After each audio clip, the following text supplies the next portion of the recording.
And who do you think is the busiest leader in the world? Well, this week, we have a clear winner. It's Russian President Vladimir Putin. He is handling two major crises, neither of which is happening inside Russia. First, the mandatory standoff in Ukraine, and second, the unrest in Kazakhstan. Like Putin, we'll begin with Ukraine. The talks between the US and Russia have begun in Geneva. The US is represented by Deputy Secretary of State Wendy Sherman. Russia is represented by Deputy Foreign Minister Sergei Rybkov. Remember, Putin wants some big concessions here. He wants to veto Ukraine's NATO membership. He does not want Ukraine to join the NATO. And he wants the alliance, NATO, to vacate Eastern Europe, Russia's neighborhood, basically. The US won't accept either. So two big no's. That sets the tone for the talks. And here's the most important thing that you must know about this meeting. Nobody is expecting a breakthrough. Not America, not Russia, not NATO. Listen to this.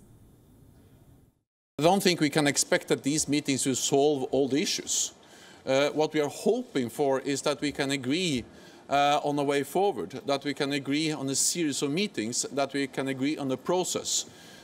So it's not realistic to expect that when we have finished this week.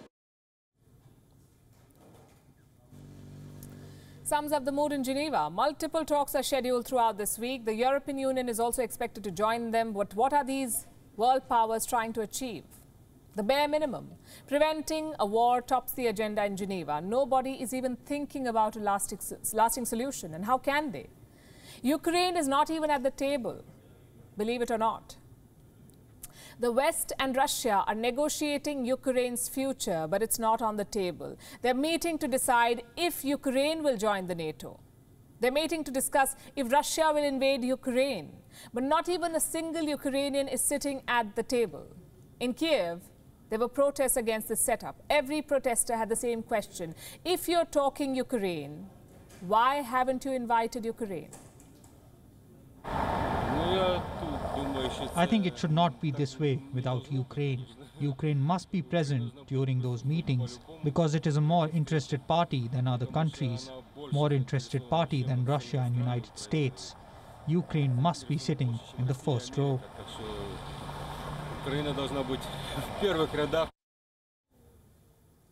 And that's how these world powers work, in fact. They make pawns out of smaller nations, which brings us to Putin's crisis number 2, the unrest in Kazakhstan. Most of the protesters have returned home there, not by choice, but by force. Nearly 164 people were killed in the crackdown. Around 8,000 have been detained. With Russia's help, Kazakhstan's president has sent a powerful message.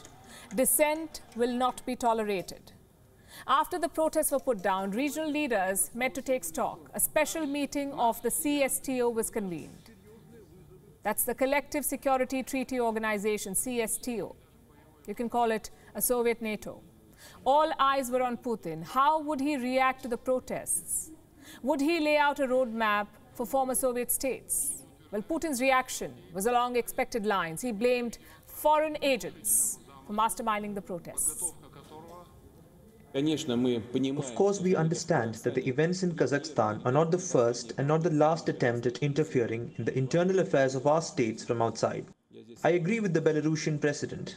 The measures that the CSTO took made it clear that we would not let anyone destabilize the situation at our home and implement the so-called color revolution scenarios.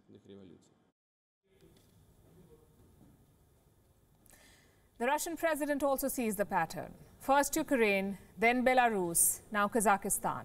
People are rising up in revolt. They're demanding real democracy. Russia has the manpower and the resources to put down such dissent. Can these other states do that? States like Belarus and Kazakhstan. How long before they are overwhelmed? Leaders of the ex-Soviet states are asking the same question. The Kazakh president, for instance, is calling this a coup attempt. The president says that he has arrested a former head of the Kazakh spy agency. Rumor is there was an internal power struggle in Kazakhstan. But that doesn't discount the urgency of the protests.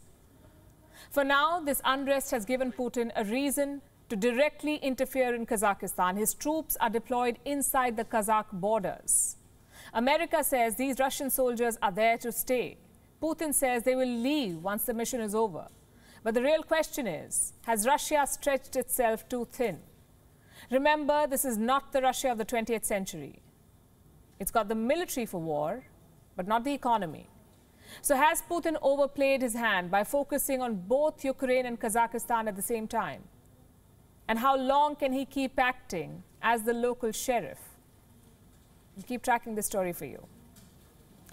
WION is now available in your country. Download the app now and get all the news on the move.